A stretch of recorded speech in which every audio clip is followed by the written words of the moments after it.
بسم اللہ الرحمن الرحیم اللہم صلی علی محمد وعلی آل محمد کما صلیت علی ابراہیم وعلی آل ابراہیم انکا حمید مجید اللہم بارک علی محمد وعلی آل محمد کما بارکت علی ابراہیم وعلی آل ابراہیم انکا حمید مجید رب اشرح لی صدری ویسر لی امری واحلل عقدۃ من لسانی یفقہوا قولی۔ السلام علیکم دوستو، میں ہوں ایک عام سا مسلمان فقیر معصوم وارثی۔ دوستو، عشق جب بھی اور جسے بھی ہو جائے وہ اپنی ہر چیز کو بھلا دیتا ہے، اپنی شکل کو، اپنی صورت کو، اپنی طاقت کو، اپنی حیثیت کو، اپنے مال کو، اپنی دولت کو، اپنے رتبے کو، اپنے قوم کو، اپنے قبیلے کو، ہر چیز کو بھول جاتا ہے، اپنے علم کو، اپنے عقل کو، ہر چیز کو وہ بھول جاتا ہے۔ عشق جب بھی جسے بھی ہوگا، عشق ہر چیز چھین لیتا ہے، عشق ہر چیز چھین لیتا ہے، آپ کے پلے کچھ چھوڑتا نہیں ہے، عشق آپ کے پلے کچھ چھوڑتا نہیں ہے، آبادیوں کو ویران کر دے گا، ویرانوں کو آباد کر دے گا، چلتے دریاؤں کو خشک کر دے گا، خشک دریاؤں کی جگہ خشک بنجر زمینوں میں دریا بہا دے گا، پتھروں سے دودھ کی نہریں نکال سکتا ہے۔ عشق کے عجیب کرشمے ہیں، عشق کی عجیب داستان ہیں، عجیب فلسفے ہیں اس کے۔ اب ہم ذرا غور کریں کہ کیا آج کے دور میں ہم اپنے سرکل میں دنیاوی لیول پہ یا اپنے رب اور اس کے رسول کے لیول پہ، دنیاوی حوالے سے یا روحانی حوالے سے، کیا ہم میں سے کوئی شخص عشق کی منزل تک ہے؟ دنیا میں محبتوں کے دعوے بہت ہو رہے ہیں، دنیا میں محبتوں کے چرچے بہت ہو رہے ہیں، دنیا میں محبتوں کی قسمیں بھی بہت کھائی جا رہی ہیں، دنیا میں محبتوں کی باتیں بھی بہت ہو رہی ہیں، لیکن کیا عشق ہے؟ عشق ہمیں کہیں دکھائی نہیں دیتا۔ پہلی بات تو یہ کہ محبتیں بھی نہیں ہیں، نہ ہمارا دنیا داری میں اپنے ماں باپ سے محبت ہے، نہ رشتہ دار سے محبت ہے، نہ بھائی بہن سے محبت ہے، نہ ہی ہماری اولاد سے محبت ہے۔ حقیقت تو یہ ہے کہ ہمیں اپنی اولاد سے بھی محبت نہیں ہے۔ اگر ہمیں اپنی اولاد سے محبت ہوتی تو ہم اپنی اولاد کے اقدار کو خراب نہیں ہونے دیتے، ہم اپنی اولاد کے اقدار کو، اس کی روایات کو، اس کی ثقافت کو، اس کی زندگی سے جڑے تمام معاملات کو ہم تباہ اور برباد نہ ہونے دیتے، اور جہاں میرے بچے کی تباہی اور بربادی کا سامان ہوتا ہوگا میں وہاں سے اپنے بچے کو روکوں گا، چاہے وہ معاشرتی زندگی میں اس کی صحبت سے ہو، اس کے دوستوں سے ہو، اس کے رشتہ داروں سے ہو، جہاں سے بھی اس بچے کی تربیت میں اور اس کے مستقبل میں کہیں تباہی اور بربادی مجھے نظر آئے گی، میں وہاں سے اپنے بچے کو ہٹانے کی ہر ممکن کوشش کروں گا، یہاں تک کہ میں بچے کو ماروں گا بھی، تھپڑ مار کے بھی میں اپنے بچے کو وہاں سے ہٹانے کی پوری کوشش کروں گا۔ لیکن کبھی غور کیا ہے کہ آج کے دور میں ہم نے اپنے آپ کو، اپنے دوستوں کو، اپنے رشتہ داروں کو، اپنے پورے معاشرے کو، اپنی بچوں کو، آل اولاد کو خود تباہی کے گڑھے میں پھینکا ہوا ہے، خود تباہی کے گڑھے میں پھینکا ہوا ہے۔ اس بات کا احساس نہیں ہے۔ بات کرو تو ہزاروں، ویسے درد رونے کو ہر کوئی رو لے گا، لیکن جب کہو کہ اس درد کی دوا یہ ہے تو وہ دوا کوئی نہیں کرے گا۔ ڈاکٹر کے بتائے ہوئے ہزاروں قیمتی نسخے استعمال کر کے علاج کی کوشش ضرور کرتے ہو نا، لیکن آپ کی ثقافت، آپ کی معاشرت، آپ کی روایات، آپ کے اقدار، آپ کی تہذیب، آپ کا تمدن جہاں بگڑ رہا ہو، جہاں تباہ ہو رہا ہو، جہاں اسے کینسر لگ چکا ہو، جہاں اس کے پورے وجود پہ پھوڑے پھنسیاں ہوں،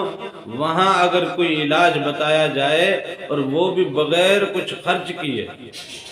مفت کا علاج، نہیں، کبھی نہیں کریں گے، کبھی اس علاج کی طرف توجہ ہی نہیں دیں گے۔ ہمارے آج کے دور کا جو سب سے بڑا بگاڑ ہے وہ ہمارا تعلیمی نظام ہے۔ ہمیں دنیاوی تعلیم دی جاتی ہے، لیکن وہ دنیاوی تعلیم بھی ہمارے معاشرتی مزاج کے مطابق نہیں دی جاتی۔ ہمیں دینی تعلیم دی جاتی ہے، لیکن ہمارے اسلامی مزاج کے مطابق نہیں دی جاتی، مسلکی مزاج میں دی جاتی ہے۔ ہر بندہ دینی تعلیم دینے والا، مدرسہ ہو، مسجد ہو، اسکول ہو یا انفرادی طور پہ، مذہبی تعلیم بھی ہمیں دی جاتی ہے تو مسلکی روایات میں دی جاتی ہے، اور دنیاوی تعلیم ہمیں دی جاتی ہے تو مغربی روایات میں دی جاتی ہے۔ دینی تعلیم مسلکی روایات میں اور دنیاوی تعلیم مغربی روایات میں۔ ہم رہتے مشرق میں ہیں، تعلیم ہمیں مغربی روایات کی دی جاتی ہے۔ ہمارے مزاج کے مطابق کی تعلیم ہی نہیں تو بچہ کہاں سے تعلیم حاصل کرے گا؟ جس اسکول میں آپ کے خطے کے حساب کا مزاج نہیں ہے، آپ برائے مہربانی اس اسکول سے اپنے بچے کو اٹھا لیں، خود تعلیم دیں اس کو۔ دنیا کے تمام ولیوں نے، تمام فقیروں نے اپنے گھر سے تعلیم لی ہے، لیکن یہ گھر سے تعلیم دینے والی تکلیف اٹھائے کون؟ گھر سے تعلیم دینے والی تکلیف ہی تو ہم نہیں اٹھاتے۔ اسکول میں بھیج دیں گے، وہاں بچہ بگڑ رہا ہے، تھوڑا بڑا ہوتا ہے تو عاشقیوں میں پڑ جاتا ہے، غلط صحبتوں میں لگ جاتا ہے، غلط مزاج اپنانے لگتا ہے، اور گھر میں اس کا بگاڑ ہمیں سامنے نظر آ رہا ہوتا ہے، لیکن ہم اپنی چشم پوشی کے ذریعے اس کے بگاڑ میں مکمل مددگار بن جاتے ہیں۔ ہماری سماجی زندگی کی تباہی اور بربادی کا اصل جو وجہ ہے اس کی تباہی اور بربادی کی، وہ ہمارا اپنا گھر ہے، ہم خود ہیں۔ ہم حکومت کو بھی ذمہ دار کہتے ہیں، ہم اداروں کو ذمہ دار کہتے ہیں، ہم کمپنیوں کو ذمہ دار کہتے ہیں، ہم پتہ نہیں کس کس پہ الزام پھینکتے ہیں۔ حقیقت بات یہ ہے کہ سب سے پہلا مجرم میں خود ہوں، میری اس معاشرتی زندگی کی تباہی اور بربادی کا۔ اسی طرح ہماری روحانی زندگی کی تباہی اور بربادی کا ذمہ دار بھی میں خود ہوں۔ میں نے اپنی اولاد کو روحانی زندگی کا کوئی سبق نہیں دیا، میں نے اپنی اولاد کو روحانیت کی طرف کا کوئی درس نہیں دیا، میں نے اپنی اولاد کو معاشرتی زندگی کا درس نہیں دیا، میں نے اپنی اولاد کو ثقافتی روایات کا کوئی درس نہیں دیا، میں نے اپنی اولاد کو تہذیب اور تمدن کا کوئی درس نہیں دیا، میں نے اپنی اولاد کو اسلامی روایات اور رواداری کا کوئی درس نہیں دیا، میں نے اپنی ذات پہ بھی وہ لاگو نہیں کیا، اپنی اولاد پہ بھی لاگو نہیں کیا، تو معاشرے میں تباہی اور بربادی کا ذمہ دار کوئی اور نہیں ہے، کوئی اور نہیں ہے، میں ہوں اور آپ ہو۔ معاشرتی زندگی کا یا روحانی زندگی کی تباہی اور بربادی کا جو ذمہ دار ہے وہ یا میں خود ہوں یا آپ، بلکہ ہم دونوں برابر کے ہیں۔ میں اپنی جگہ پہ اس کا ذمہ دار ہوں، مجرم ہوں، آپ اپنی جگہ پہ اس کے ذمہ دار اور مجرم ہیں۔ ہم نے اپنی آنے والی نسلوں کو نہ خدا شناسی سکھائی، نہ اسلام شناسی سکھائی، نہ حضور نبی کریم صلی اللہ علیہ وسلم کا عشق دیا، نہ اس کی محبت دی، نہ معاشرے کا عشق دیا، نہ اپنے ملک کا عشق دیا، نہ اپنے ماں باپ کا عشق دیا، نہ اپنے قوم قبیلے، اپنی روایات، اپنی تہذیب و تمدن کا نہ تو عشق دیا، عشق تو دور کی بات ہے، ہم نے درس تک نہیں دیا۔ لہذا آج کی اس تباہی اور بربادی کا ذمہ دار میں خود ہوں، آج کی تباہی اور بربادی کا ذمہ دار میں خود ہوں اور آپ ہو، ہم دونوں ہیں، ہم دونوں اس کے مکمل تباہی کی بربادی کی تمام ذمہ داریوں کا کہ مجرم ہم دونوں ہیں۔ آپ بھی برابر کے مجرم ہو، میں بھی برابر کا مجرم ہوں۔ آج ہمارے خطے کی، خصوصاً ہمارے اس مشرقی خطے کی تمام تر ناکامیوں کا، نامرادیوں کا، تباہیوں کا، بربادیوں کا، غربت کا، افلاس کا، غیر ترقی یافتہ ہونے کا، غیر خواندہ ہونے کا، ناخواندگی کی ذمہ داری صرف اور صرف میرے اوپر آتی ہے۔ کتابوں کو پڑھ لینا یہ خواندگی نہیں ہے، کتابوں کا پڑھ لینا یہ خواندگی۔ آج بٹھا لو آپ کسی بھی انٹر پاس یا ماسٹر پاس بچے کو، کل کے 5 جماعت کے بوڑھے کے ساتھ بٹھاؤ،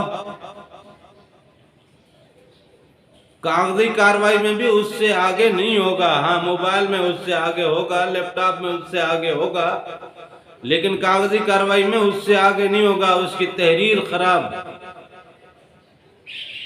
اس کی تقریر خراب، وہ 10 منٹ لوگوں کے سامنے بات نہیں کر سکے گا، کھڑا کر دو اسٹیج پہ نہیں بات کر سکتا،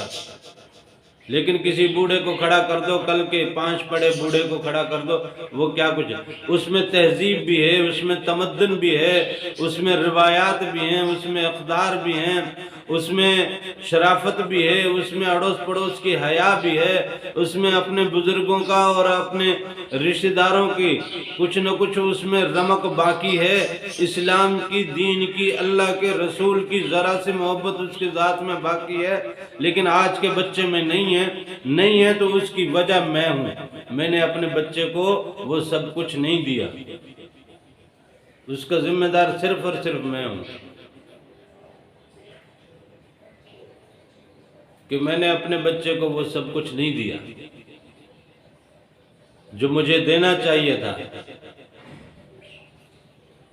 یہ توپوں سے، یہ گولوں سے، یہ بم بارود سے، یہ جہازوں سے،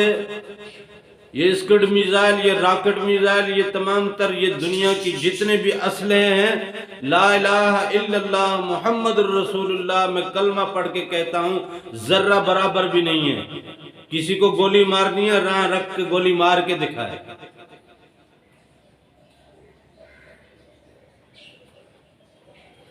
او بھائی گولی نہیں چلتی ہے، گولی نہیں چلتی ہے، بم نہیں پھٹتے،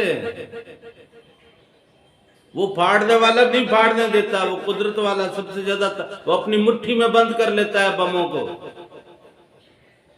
نہیں پھٹتے، نہیں لگتی ہے گولی۔ بہت سے لوگوں نے بہت سی گولیاں چلا لی،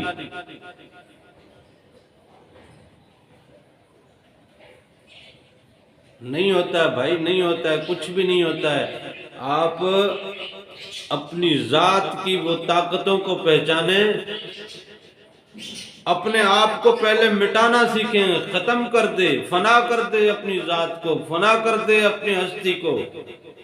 اللہ کے اور اس کے حبیب کے عشق میں فنا کر، متاع حیات کو لٹا کے آ۔ جب زندگی تو نے بھلا ڈالی، جب تو نے زندگی کا فلسفہ، زندگی کی ساری رمق، زندگی کے سارے شوق، زندگی کا ہر شغف آپ نے اپنے اندر سے مٹا ڈالا، اپنی ہستی کو اپنی ہستی نہیں اللہ تعالیٰ کا کرم مان لیا، اپنی عقل کو اپنی عقل نہیں اللہ کا کرم مان لیا، اپنی شکل اور صورت کو اور حسن کو اپنا کوئی کمال نہیں اللہ کا کمال جب تسلیم کر لیا، اور اپنے وجود کی ہر سانس کو اللہ کی امانت تسلیم کر لیا، مان لیا، اب اللہ کی امانت کو کوئی انسان کی دنیا کی کوئی چیز کچھ نہیں کر سکتی۔ اور اللہ کی امانت اس لیے نہیں ملی تھی کہ ہم اپنی زندگی جئیں، رشوتیں دے کے کنڈے لگوا لیں، رشوتیں دے کے بچے کا سرٹیفکیٹ لے لیں، رشوتیں دے کے فلاں کام کر لیں، رشوتیں دے کے فلاں کام کر لیں، رشوتیں دے کے اس پہ پرچہ کروا لیں، رشوتیں دے کے وہ کیس لڑ لیں۔ یہ سب کام کرنے کے لیے اللہ نے پیدا نہیں کیا، اپنی ذات کو فنا کرنے کے لیے، کہ دیکھ تیرے عشق میں نے ہر چیز کی ضرورت اپنی ذات سے اٹھا ڈالی، اب میرے عشق میں آپ اپنی ضرورتیں اٹھا ڈالی۔ اور ہم یہ ضرورتیں نہیں اٹھاتے۔ متاع حیات کو جب تک ہم لٹائیں گے نہیں، متاع حیات کو جب تک ہم لٹائیں گے نہیں، تب تک ہم نہ دنیا پا سکتے ہیں نہ آخرت پا سکتے ہیں۔ عشق کی منزلیں تو یہی ہے کہ اپنی ہر چیز لٹا کے آ، اور اگر معاشرتی زندگی کا سدھار چاہتے ہو اپنی ذات کو لٹا کے نکلو، اور روحانی زندگی کا بھی اگر کامیابی اور اللہ کے دیدار اور اللہ کے انوار اور اس کے تجلیات اور اللہ کے ملکوت اور جبروت اور عالم عبادت اور عالم احدیت کی سیر پانا چاہتے ہو، اللہ تعالیٰ کے اسماء حسنہ کی اس دنیا کے اللہ تعالیٰ کے صفات کے دیدار سے، اللہ کی ذات کے دیدار سے اگر سرفراز ہونا چاہتے ہو تو اپنی متاع حیات کو لٹا کے نکلو۔ بغیر اس کے کوئی چارہ نہیں ہے، کوئی چارہ نہیں ہے بغیر اس کے۔ اللہ تعالیٰ سے دعا ہے کہ وہ مجھے اور آپ کو اپنے اور اپنے حبیب کے عشق کی دولت سے مالا مال کرے، آمین، جزاک اللہ۔